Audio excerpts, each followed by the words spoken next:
이제 하나님 말씀 함께 나누겠습니다. 주님의 말씀입니다. 경청하십시오.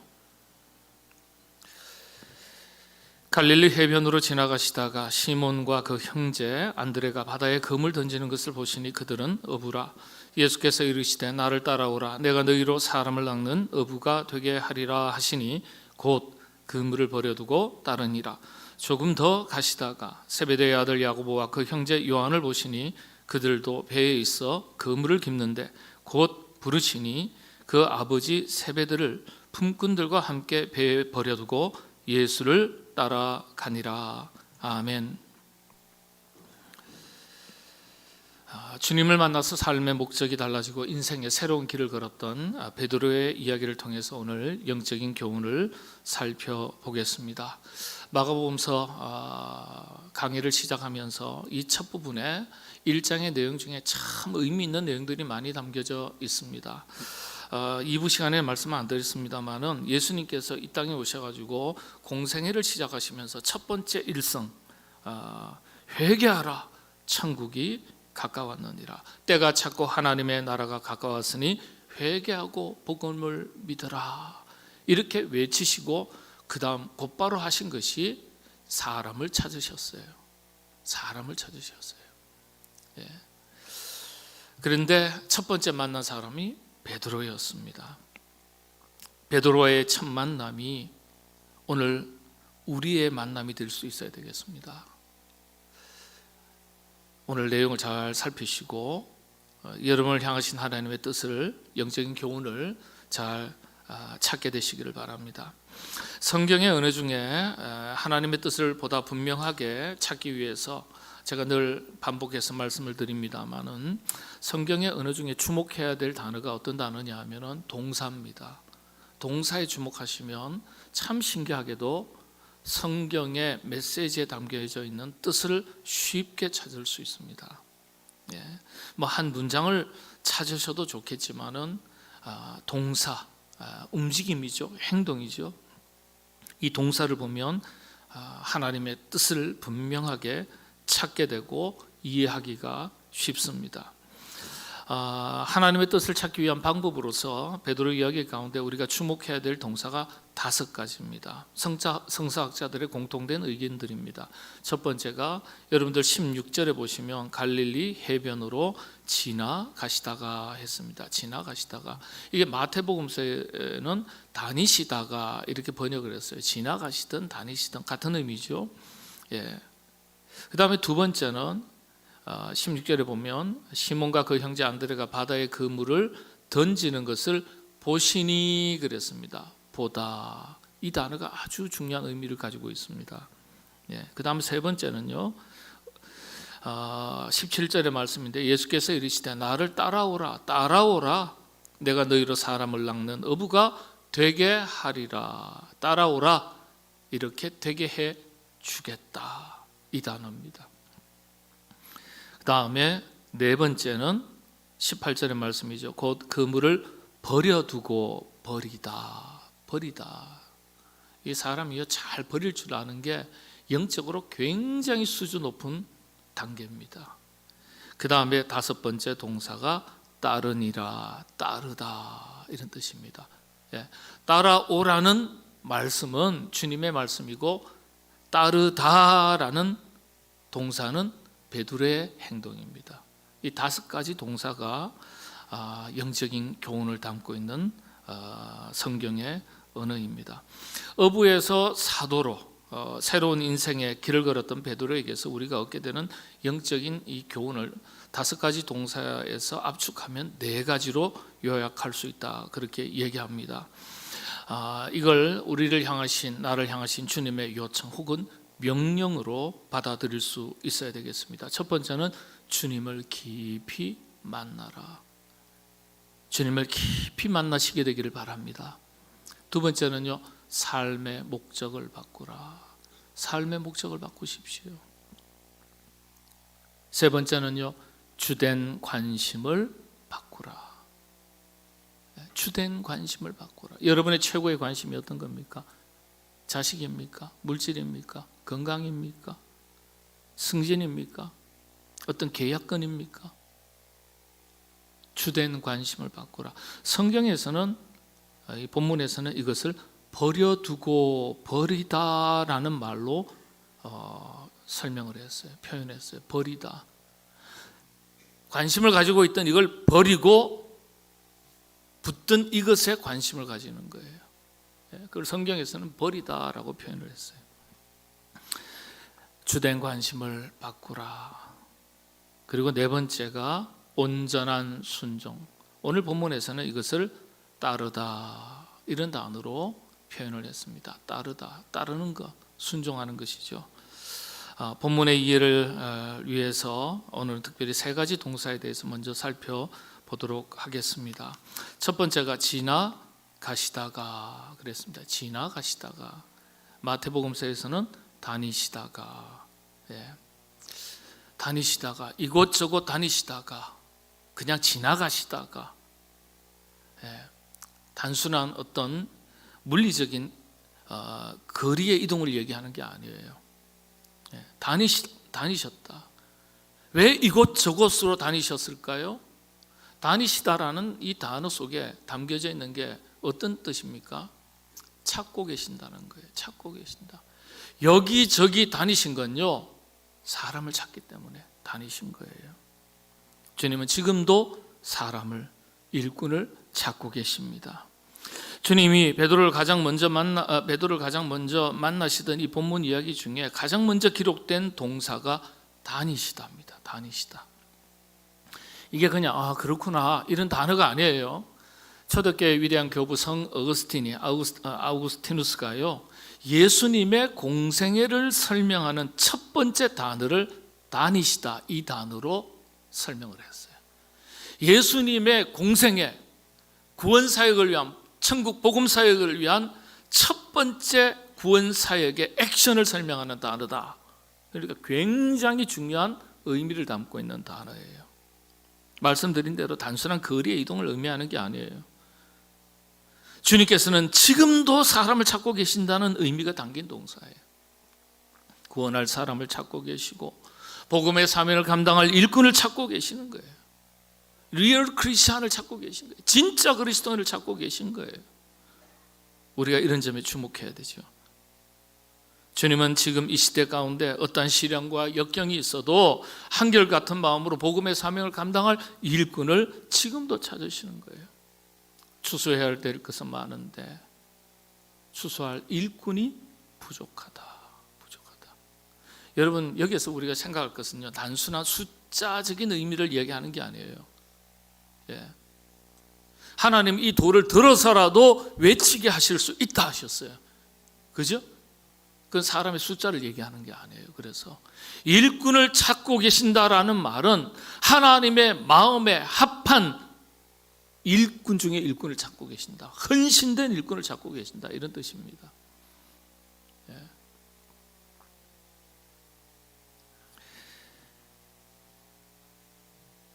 우리 모두 이런 일꾼을 찾고 계시는 주님의 부르심의 음성을 듣고 온몸으로 반응하는 헌신된 일꾼 다 되시기를 바랍니다. 일꾼 단어에 부담스러우세요? 일 시키려면 나 지금 세상 일도 직장 일도 사업 일도 힘들어 죽겠는데 목사님은 맨날 일하라. 여러분, 그렇지 않아요. 자, 두 번째로 넘어가겠습니다. 두 번째 단어가 말씀드린 대로 16절에 보니까 어떻습니까? 그물을 던지는 것을 보시니 주님께서 보셨다. 동사죠. 주님께서 보신 거예요. 우리가 흔히 하는 말 중에 이런 말이 있습니다. 얼굴 한번 보자. 그 다음에 또 어떤 말이 있습니까? 전화하다가 밥 한번 같이 먹자. 이런 말이 있죠. 밥 못 먹어서 밥 먹자는 얘기입니까? 얼굴 못 봐서 얼굴 보자는 얘기입니까? 아니요. 보자, 먹자 이런 표현이 어떤 뜻입니까? 만나자는 의미죠. 만나자. 주님께서 그물을 던지는 베드로를 보셨다는 말씀은 베드로를 만나셨다는 거예요. 물리적인 얼굴과 얼굴 대면에서 사람과 사람이 만났다는 차원을 넘어서는 거예요. 구주로서 베드로가 만나는 것이고요. 예. 제자를 찾고 계실 때, 일꾼을 찾고 계실 때 미래의 가능성을 보고 예수님께서 베드로를 만나신 거예요. 만남의 차원이 굉장히 다른 거죠. 여러분, 만나니까 역사가 일어나는 겁니다. 역시 이 영적인 일은요, 만나야 역사가 일어납니다. 만나야. 여러분, 그래서 우리 사도 바울이 그렇게 얘기하지 않습니까? 모이기를 피하는 어떤 일에 습관과 같이 하지 말고 모이기에 힘쓰라 그랬습니다. 모이기에 힘쓰라. 예. 여러분, 모이기에 힘쓰시는 여러분 되시기를 바랍니다. 그냥 모이는 게 아니에요. 마음과 뜻을 함께 모으라는 뜻이에요. 마음과 뜻을 함께 모으지 못하면 만나야 될 이유가 없습니다. 만나봐야 불편해요. 예?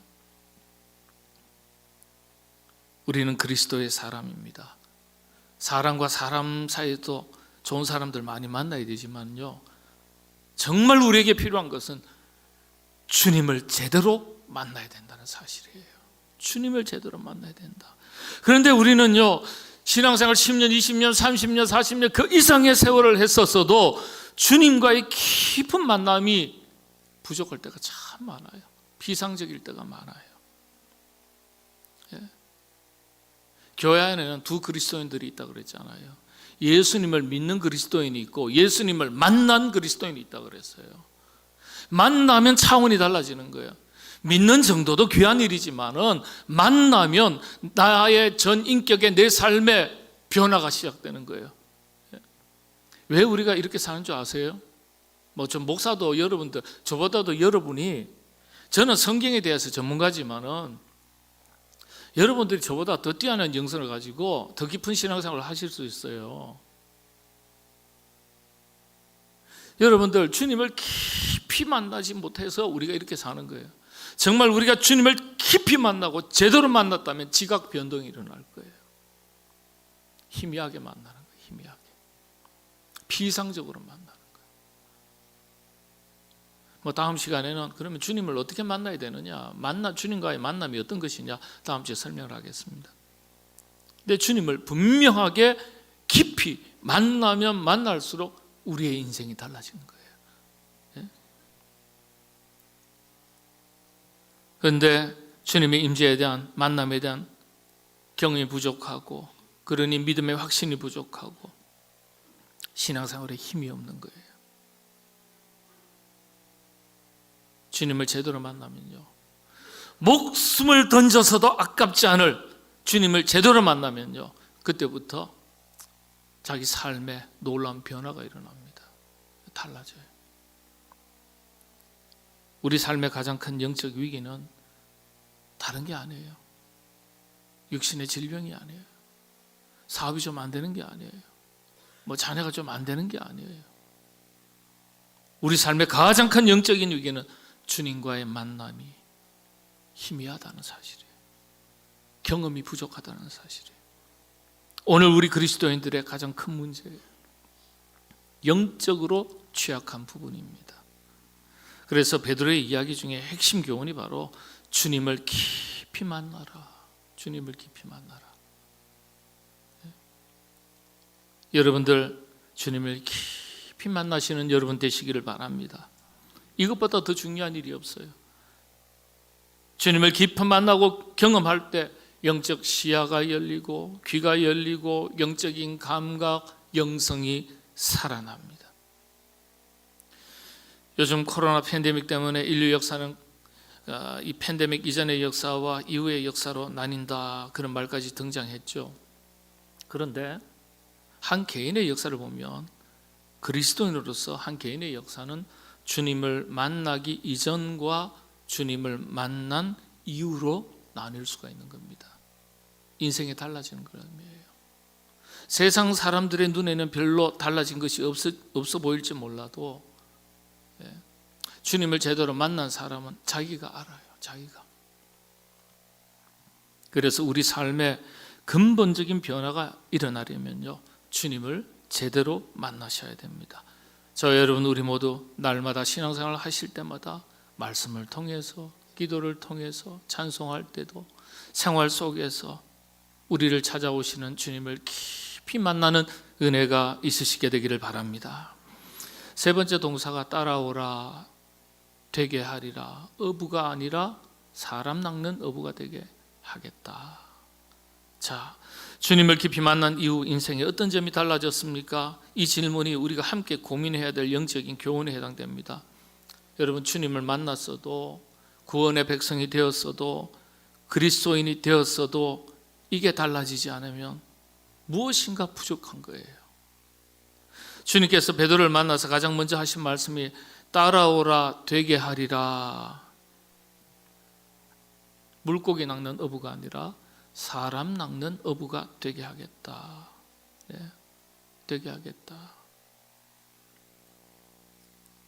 그래서 이 말씀을 잘 이해하셔야 되는데 따라오라 되게 하겠다. 따르는 것은 우리의 몫입니다. 따라가야 할 것은 우리의 몫이에요. 되게 하시는 것은 주님의 몫입니다. 그래서 우리에게 주어진 몫이 뭡니까?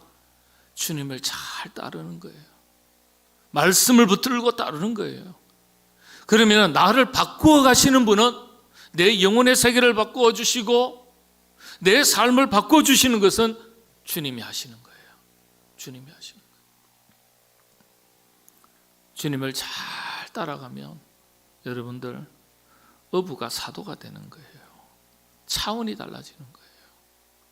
그런 일꾼이 되도록 하시겠다는 의미죠. 여기에 제자 훈련이 뒤따르는 겁니다. 여러분, 일꾼은 아무나 하는 것 아니죠. 된 사람이 감당하는 거예요. 덜 된 사람, 안 된 사람이 일꾼 되는 것 아니죠. 그래서 되게 하리라 하신 주님의 말씀에는요, 놀라운 의미가 담겨져 있는 겁니다. 되게 하시겠다. 이 말 속에 말씀에는요, 전제가 있어요. 훈련시키시겠다 이런 뜻이에요. 훈련. 주님의 의도죠. 제자 훈련의 가장 기본이 되는 말씀이다. 그렇게 말합니다. 제자라는 disciple라는 이 단어 자체가 discipline, 훈련하다, 훈련받다라는 단어에서 나왔어요. 제자라는 단어는 훈련받는 사람을 말합니다. 일꾼이 아직 아니에요. 일꾼은 워커라 그러죠. 코워커, 동력자. 여러분, 잘 훈련된 일꾼들이 일도 잘하는 법입니다. 우리 한국 속담 중에 선무당이 뭐라고요? 사람 잡는다. 그런 말 있지 않습니까? 교회 사역도 마찬가지예요. 잘 훈련된 일꾼이 교회에도 유익이 되고 열매가 있는 거예요. 안 그러면요, 사람 잡고 교회 잡고 본인을 잡아요. 본인을 잡아요. 네, 웃을 일이 아니에요. 잘 훈련된 일꾼의 첫 번째 자세가 그래서 잘 따르는 거예요. 따르는 훈련을 하는 거예요. 제자들은요. 이걸 순종이라고 가르칩니다. 우리가 신앙생활하면서 항상 겸손해서 뭐 하다 보면 아이고 제가 부족해서요, 어리석어서요, 부족하고 어리석다고 말하면서도 훈련이 부족하다고는 생각하지 않아요. 참 신기하게. 여러분들 잘 훈련이 된 하나님의 일꾼들 다 되시기를 바랍니다. 그래서 자기 삶에 끊임없는 영적 성장과 성숙을 위한 훈련의 자리와 훈련의 시간이 있냐 없냐 점검하세요. 점검하세요. 세상 일에도 훈련받은 만큼, 교육받은 만큼, 경험한 만큼 쓰임받는 거예요. 영적인 일은 안 그렇습니까? 그냥 예배 드리고 그냥 뭐 왔다 갔다 하면 되는 겁니까? 아니에요. 안 그래요. 주님께서 베드로에게 하신 말씀 중 세 번째 동사 따라오라 되게 하리라, 이 말씀 속에 주님의 말씀의 의도가 어떤 것입니까? 무엇을 위해 따라오라는 거예요? 이런 사람 되겠다 이렇게 말씀하신 의미가 어떤 겁니까? 물고기 잡는 어부가 아니라 사람 낚는 어부가 되게 하시겠다, 그런 뜻이죠. 우리가 성경을 잘 아니까 결론은 그렇습니다. 이게 무슨 뜻일까요? 또 다른 언어로 같은 의미지만 바꾸면 삶의 목적을 바꾸라, 주님의 요청이에요. 삶의 목적을 바꾸라. 어부가 사도가 되었습니다. 인생의 새로운 길을 걷게 된 거예요. 인생의 새로운 길이라는 것은요, 삶의 목적이 바뀐 걸 말하는 거예요. 우리는 인생에 새로운 인생이 시작되었다 그러면 어떻게 이야기해야 될까? 승진했다든지 아니면 어떤 사업을 했는데, 계획을 했는데, 계약을 했는데, 그 계획을 이루고 사업이 대박이 났어요. 그러면 완전히 내 인생 달라졌다 이렇게 얘기하잖아요. 근데 영적인 의미에서는 그런 게 아니에요. 인생이 새로워졌다, 새로운 인생의 길을 걷게 됐다, 삶의 목적이 바뀐 걸 말하는 거예요. 삶의 목적이 바뀌니까 관심도 달라집니다. 보는 것도 듣는 것도 말하는 것도 다 달라집니다. 새로운 삶을 사는 거예요. 인생의 궤도를 수정할 때라는 명저서의 저자인 영성훈련의 아주 전통적인 거장으로 알려진 고든 맥도날드라는 목사님이 계십니다. 이분이 이 책에서 이렇게 이야기했습니다. 진정한 그리스도인이란 삶의 목적이 바뀐 사람이다. 진정한 그리스도인은 삶의 목적이 바뀐 사람이다. 진정한 그리스도인. 우리는 예수님 믿으면서도 삶의 목적이 잘 안 바뀌어요. 안 바뀌어요. 모든 관심과 초점과 목표가 우리의 육신의 삶의 유익과 만족과 행복을 위해서, 성취를 위해서 그 틀 속에 갇혀 있는 경우가 굉장히 많아요. 여러분, 사업 성공해서 뭐 하실 겁니까? 사업 성공하면 좋죠. 근데 그 너머에 없다는 거예요. 그 너머에. 여러분, 건강하셔야 돼요. 100세 장수의 시대에 우리 권사님 90세까지만 사시면 좀 억울하세요. 기본은 100세예요. 권사님 아시겠죠? 100세 장수하실 때 이왕이면, 요즘 뭘 말해줬습니까? 하나님께서 인간에게 지혜를 주셔가지고 이 지혜의 결과로서 의학이 발달했잖아요. 이 의학을 잘 사용하는 것도 하나님의 은혜 가운데 하나예요. 나는 오로지 기도로만 내가 이 육신의 연약함을 이길 것이다, 그거 아니에요. 그건 조금 부족한 거예요. 의사와 간호사들의 손길을 통해서도 하나님의 치유와 회복의 역사가 나타나는 거예요. 그러니까 신약, 구약 잘 드시고 물약, 알약, 양약, 한약도 잘 드세요. 괜찮아요. 하나님께서 우리로 하여금 얻게 하시고 누리게 하시는 모든 것을 통해서 하나님이 개입하시고 하나님의 역사를 이루시는 거예요. 괜찮은 거예요. 약이 없을 땐 기도를 해야 되겠지만, 약을 주셨는데 약은 뒤로 하고 기도로만 승부를 걸겠다, 그럼 골치 아파요. 우리 주님께서 약을 만들어 줬는데 왜 자꾸 기도로만 나한테 찾아와서 승부를 걸라 그러냐. 물론 기도해야 되겠지만, 진정한 그리스도인이라는 삶의 목적이 바뀐 사람이다. 이 고든 맥도날드 목사님이요, 그리스도인으로서 우리 삶의 진정한 변화는 삶의 목적이 바뀔 때 시작되는 것이다, 이렇게 했습니다.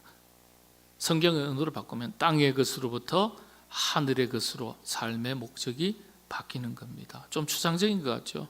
설명을 드리겠습니다.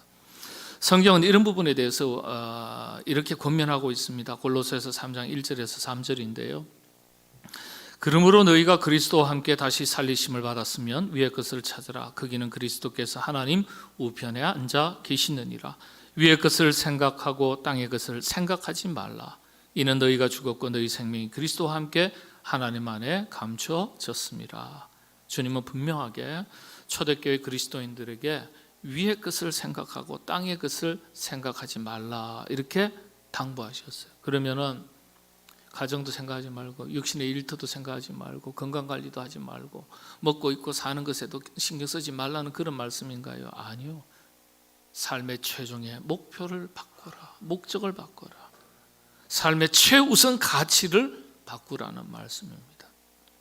인생의 새로운 길을 걸었던 믿음의 성경 속 수많은 믿음의 선조들의 이야기를 보더라도 인생의 새로운 길이라는 것은요, 삶의 최종의 목적이 바뀐 걸 잘 알 수 있습니다.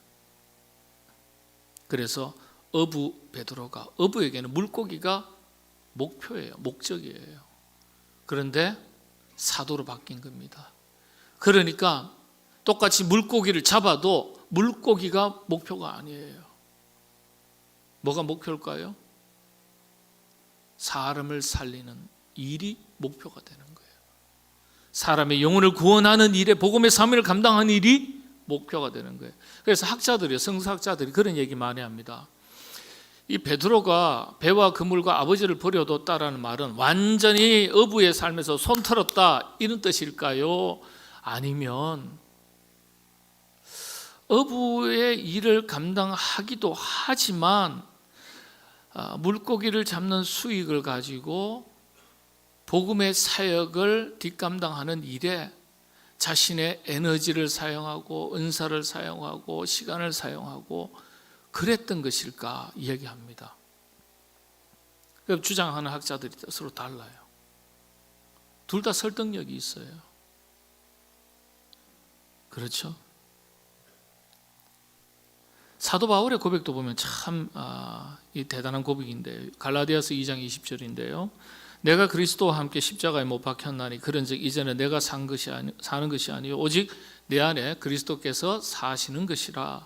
이제 내가 육체 가운데 사는 것은 나를 사랑하사 나를 위하여 자기 자신을 버리신 하나님의 아들을 믿는 믿음 안에서 사는 것이라. 이런 구절들은 완전하게 암송하시는 게 좋아요.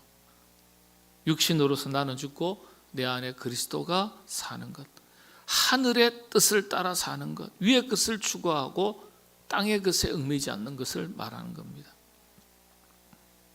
마치 어부가 사도로 바뀐 것처럼 자신의 삶의 목적이, 관심이, 관점이 완전히 바뀐 것을 고백하는 거예요. 그래서 사울이 바울이 된 거예요. 진짜 사람이 바뀐 거예요. 여러분, 이스라엘 전통 가운데 사람이 바뀐 것을 외적으로 표현하는 방법 중에 하나가 사람의 이름을 바꿔서 부르는 전통이 있습니다. 이건 성경의 오래된 전통이에요. 아브라함이 어떻게 바뀌었습니까? 아브라함으로, 세라가 사라로, 야곱이 이스라엘로 이렇게 바뀌었죠. 사울이 바울로 이렇게 바뀐 거예요. 그런데 이 부분에 대해서 갈라디아서 2장 20절에 대해서 초대교회 교부, 위대한 교부 성 어거스틴이 참 대단한 해석을 했어요. 사도 바울이 진짜 바뀐 시점은 이 고백을 했던 시점이다 이렇게 지적을 했어요. 근데 우리가 알고 있기로는 사도 바울이 언제 거듭났다 그러죠? 다메섹 도상에서 예수님을 만나서 예수님의 음성을 나는 네가 핍박하는 예수니라. 그럴 때 예수님의 음성을 듣고 꼬꾸라지고 그때 거듭나고 뭐 성령 체험하고 그때 변했다고 그렇게 우리가 다 알고 있지 않습니까? 아주 틀린 것은 아니지만은 그 영혼의 세계에 진짜 변화된 시점을 언제라고 보느냐 했을 때 이 어거스틴 같은 경우는 갈라디아서 2장 20절 이 말씀을 고백했을 때 진짜 바뀐 것이다 이렇게 얘기하는 거예요. 우리 영혼의 세계가 변화되면요 우리의 신앙 고백도 달라지거든요. 신앙 고백만 달라지는 게 아니라 우리가 듣고 보고 바라보는 관심도 초점도 관점도 세계관도 가치관도 인생의 목표도 목적도 달라지거든요. 우리 내면 세계가 다 바뀌니까. 그러니까 사도 바울의 이 고백이 정말 수많은 위대한 고백 중에서 최고의 고백이라고 그렇게 평가하는 겁니다. 말씀을 정리합니다. 한번 생각해 보십시오. 새로운 인생을 살아야지, 인생의 새로운 길이 열려야지, 그런 길을 걸어야지 이렇게 생각했을 때 어떤 기준으로 인생의 새로운 길을 그런 길이 열려야 된다고 생각하십니까? 로또를 샀는데 당첨이 됐어요. 이제 내 인생 180도 달라졌다 그러실 거예요. 야, 사업했는데 좋은 계약 하나 체결했는데 와 이제 대박이다, 내 인생 달라졌다. 아, 직장에서 인정받고 평점이 좋아서 승진하게 됐다, 이제 내 인생 이전과는 좀 달라졌다 그렇게 평가하실 겁니까? 그건 세상의 기준이죠. 그렇다고 잘못된 건 아니에요. 새로운 인생의 길, 인생의 새로운 길, 직업이 바뀐다는 얘기입니까? 환경이 달라진다는 얘기입니까? 나의 신분이 어떤 직분이 달라진다는 얘기입니까? 내 삶의 세상의 세속의 수준이 달라진다는 얘기입니까? 아니에요. 내 삶의 거룩한 목적과 목표가 달라진다는 얘기입니다. 주님과 베드로의 만남의 이야기의 핵심이 뭡니까? 인생의 삶의 목적과 존재 이유가 달라졌다는 거예요. 일과 직업을 바꾸라는 얘기 아닙니다. 우리 삶의 최종의 목적을 수정하라는 거예요. 그렇지 않으면 돈 자체, 물질 자체, 사회적 성공 자체, 명예 자체, 이런 것들이 삶의 목적이 되어버리기 쉽습니다. 그 속에, 그 틀 속에 갇혀서 사는 거예요. 이것을 성경은 땅의 것이라고 가르쳐주고 있습니다. 베드로가요, 한순간에 바뀌었을까요? 사도 바울이 한순간에 바뀌었을까요? 사도 바울이 다메섹 도상에서 예수님 만나고 나서요, 3년 동안 아라비아 사막에 갔다 그랬어요. 아라비아 사막에 3년 동안 있다가 그 다음에 사도 바울이 사도로서 사역을 시작했어요. 3년입니다. 성경의 숫자가 의미가 있죠. 베드로가 몇 년 걸렸습니까? 잘 모르시면 무조건 숫자는 3입니다. 예수님 만나고 믿어도 변화되지 않으면 안 바뀌어요. 그대로입니다. 베드로가 그랬어요. 예수님 만났어요. 말씀 들었어요. 설교 말씀 들었어요.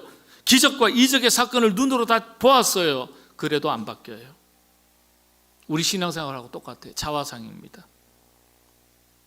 안 바뀌어요. 뭘 보고 합니까? 3년 끝자락에서도 예수님을 부인했어요. 그게 우리의 자화상이에요. 신앙이 한순간에 모래성처럼 허물어진 거예요. 3년 동안 듣고 보고 체험하고 경험했던 모든 것들이 예수님을 부인하는 것으로 한 번만에 끝나는 거예요. 물고기 낚는 어부가 사람 낚는 어부로 삶의 목적과 관심이 바뀌는 것이, 전 인격이 바뀌는 것이, 내면 세계, 영혼의 세계가 바뀌는 것이 얼마나 어려운 일인지를 잘 보여주는 거예요. 여러분, 그래서 하나님의 도우심을 구하셔야 돼요. 성령님의 도우심을 구하셔야 돼요. 내 힘으로 내 성격을 바꾼다고 해, 내 인격을 바꾼다고 해, 나의 인성, 인품, 성품을 바꾼다고 해, 애들 말로 택도 없는 소리예요. 안 바뀌어요. 성질 하나 안 바뀝니다. 저도 그렇더라고요. 타고난 성질이 있어가지고요, 잘 안 바뀌어요. 그 성질이 목사님이 어떤 건데요? 그럼 여러분 실족하실 것 같아서 잘 말씀드릴 수 없어요. 그래서 삶의 목적을 바꾸기 위해서는 정말 대단한 에너지가 필요해요. 정말 대단한 에너지가 필요해요. 목적이 달라지면, 우선순위가 달라지면 인생이 달라지기 시작합니다. 삶의 목적이 우리의 가치를 바꿔놓습니다. 목적이 달라지면 그 목적 때문에 우리의 가치도 달라집니다. 삶의 목적이 우리의 가치를 바꿔놓습니다. 우리가 업으로 살면 업의 가치밖에 없어요. 농부로 살면 농부의 가치밖에 주어지지 않습니다. 목적이 우리의 가치를 결정지어요. 그래서 우리의 삶의 목적이, 인생 살아가는 이유와 목적이 고상해야 돼요. 고상해야 돼요. 가치가 있어야 된다는 거예요. 그렇다고 어부와 농부의 인생에 가치가 없다는 얘기가 아닙니다. 고기 잡는 일보다는 사람 살리는 일이 훨씬 더 고상하고 귀하고 가치 있는 일 아닙니까? 그렇다고 오늘부터 다니던 직장 그만둬야 될까요? 하던 사업, 장사 다 그만둬야 될까요? 아니에요. 열심히 돈 벌어 사람 살리는 데 사용할 줄 알면, 여러분, 돈 버는 것이 인생의 목적이 아니라 사람 살리는 것이 목적이 되는 거예요. 물질은 좋은 도구가 될 뿐인 겁니다. 한 가지 더 기억하실 것이 있습니다. 오늘 우리의 삶의 문제는요, 삶의 목적과 목표가 없는 게 아니에요. 다 계획, 뜻, 미래, 소망 물어보면 다 있어요. 그런데 주님께서 나에게 보여주시는 그 목적을 발견하지 못하고 산다는 점이에요. 그러니까 자기 삶의 목적과 목표를 누가 만들어요? 자기가 원하는 꿈을 가지고 포장하는 거예요. 하나님의 음성 가운데, 하나님 말씀 가운데, 나를 향하신 하나님의 음성 가운데, 말씀 가운데 하나님의 거룩하신 뜻과 계획을 깨달았을 때 그게 하나님 주신 목적이 되는 거예요. 여러분, 주님을 깊이 만나시는 여러분 되시기를 바랍니다. 육신의 삶을 넘어서서 거룩한 하나님의 삶에 여러분들에게 부여하셨던 거룩한 삶의 목적을 발견하시고 보다 높고 깊고 가치 있는 삶을 살아가시는 인생의 새로운 길을 걷는 은혜가 저 여러분 우리 모두에게 임하시게 되기를 바랍니다. 기도하겠습니다. 주님, 물고기 잡던 어부가 사람 낚는 어부가 되었던 사도가 되었던 베드로의 이야기가 우리의 이야기가 되게 하여 주옵소서. 먹고 입고 사는 문제로 딱 갇혀서 그 틀 속에서 신음하고 사는 우리가 아니라 땅의 것에 얽매여 사는 것이 아니라 두 발을 땅에 딛고 살지만은 우리의 심령의 세계, 영혼의 세계에 우리의 전 인생 가운데 거룩하신 하나님께서 부여하신 거룩한 삶의 목적을 깨닫고 하늘 영광 위하여 하늘의 것을 구하고 찾고 성취해 나가며 그런 일에 쓰임받는 우리 모두가 되게 하여 주시옵소서. 예수님의 이름으로 기도하옵나이다. 아멘.